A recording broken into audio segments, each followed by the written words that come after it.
Listen, there's 100% of seagull in the engine, listen. Mate, Barry is driving like an absolute fucking maniac. Slamming on fucking, mate, I can't even change gears. I'm pissed off by slow drivers. How is that possible? Shit, coming to a junction. So it's like, oh shit. Chopped, get chopped. Good morning everybody, the trusty Land Rover is behind us. It's actually not been started in about 3 months. I should have filmed what we went through the other day getting this started. It was absolutely funny. Absolutely funny. We're doing something quite scary, quite worrying, but also quite hilarious at the same time. So, a friend of ours had actually bought a 1972 VW Beetle. Now these cars are crazy. Like, these were like one of the highest selling cars of all time. I think they were. I'm not sure if they've been surpassed now or they still are. But we're going collecting one from an hour and a half away. I've never driven anything like this. This is not the oldest car I've driven. I have driven something which is from the 1960s before, and it was so much fun.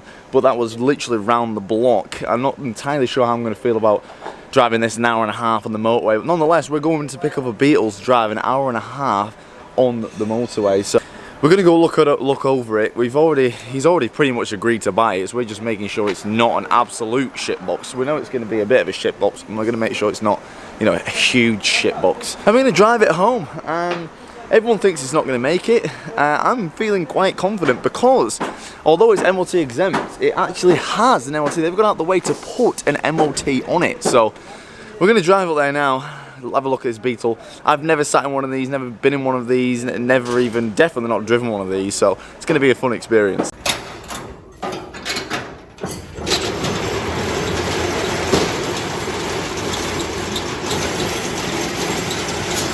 There it is.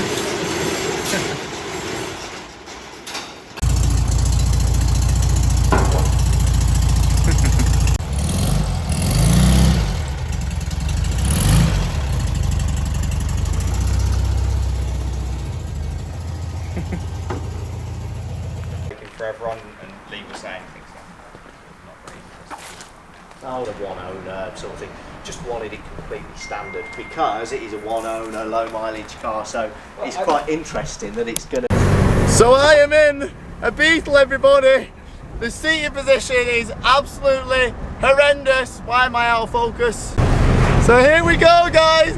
I am in the Beetle. I am currently in 4th gear, which is max gear. It's actually not that bad. The clutch is super high. The seating position is absolutely horrendous. Like, I am as far back and as far down as I can go, and it is literally touching my knees. Following Barry in the green light van, the clutch is so bad.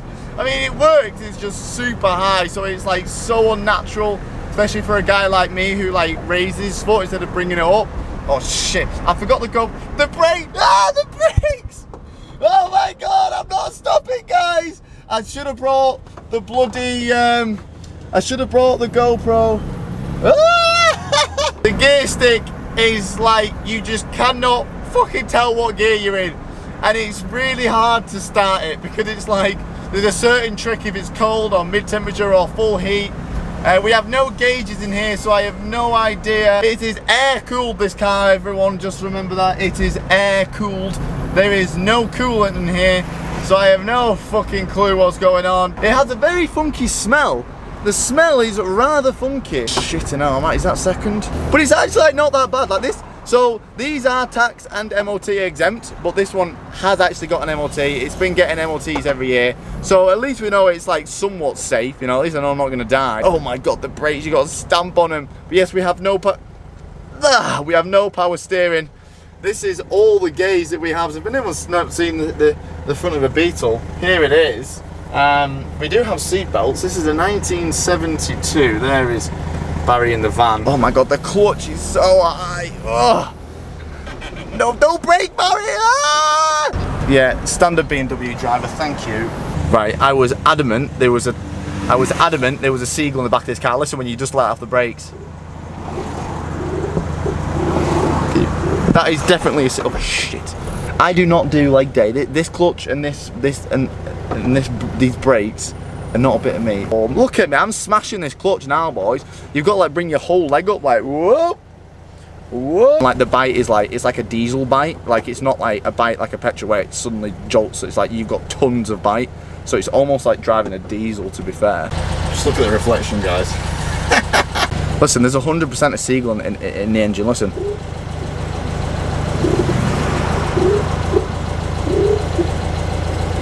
Okay, so we're gonna get some fuel. I'm absolutely terrified about turning it off and starting it again. Here we go.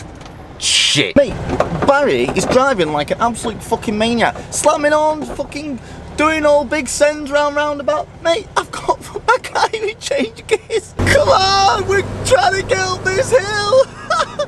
Into 4th gear.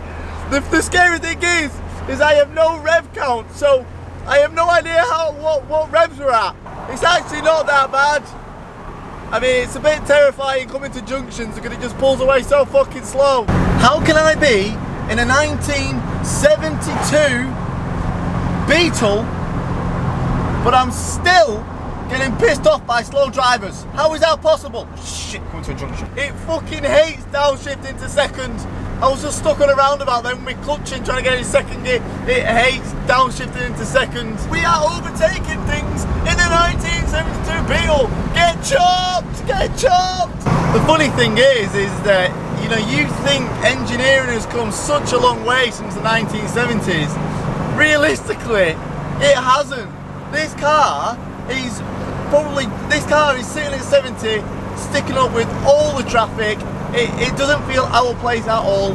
This is probably comfier than the van, comfier than the green light car, comfier than my Clio, drives better on the motorway than my Land Rover. This is insane. I can really understand why these were one of the most selling cars or the best selling car of all time. Because it's crazy. I mean, yeah, it's a little bit slow, but it's no slower than your 1 litre Corsa. I expected so much worse. But realistically, this is probably a nicer car to drive than I get in most days. We're just sat at 70, can't even hear anything. The only thing we can hear is because the windows are down. There's not much road noise, there's no vibrations, the wheel is dead still. Look at that wheel, that's probably better than most cars I drive today. It's not pulling to the left at all, pulling to the right at all.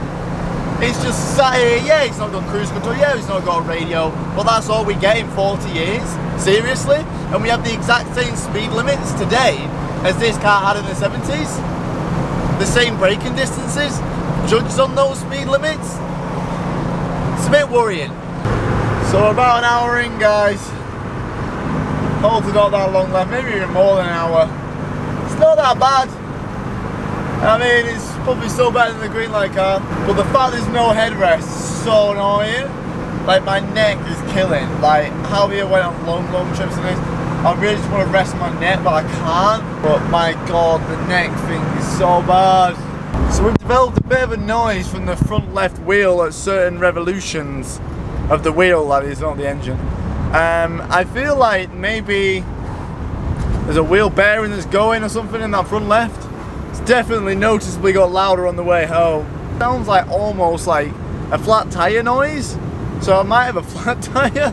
Don't think so, 'cause it's not really floaty. It got a little bit of float here, but it's not like, I don't feel like I've got a flat tyre. Like now it's like fine, but like when I was like 40 or 30, it starts going. You can hear it there now. But would, it's not a B-road basher, boys. It's not a B-road basher. Hear it? So yeah, it's like 30 mile an hour. It's not that good. Oh fucking hell! Fucking lorries flying down here. Second gear's a fucking cunt, mate. So the noise corresponds with the movement of this needle, but the noise is definitely coming from over there, unless it's just being enlightened by the vibrations. So it's like, oh shit. It's back home. Here it is. What are you calling it, Neil? Look at it. But I'm gonna have to cut this video short. It was actually an easy drive. The neck thing was annoying, but other than that, I'm impressed. But I've got to go because I need to quickly get down to Jarvis to finish the badges off in the merch. So I'm gonna film a Patreon video on that. So head over to Patreon, you get a load of different things, a load of different videos, and we also do giveaways every single month as well. This allows me to give back to the people who support me. So thank you everybody. Cut to the Patreon video, and we'll see you in the next one. This might be why it's so fucking flimsy on the motorway. Boy, there you go.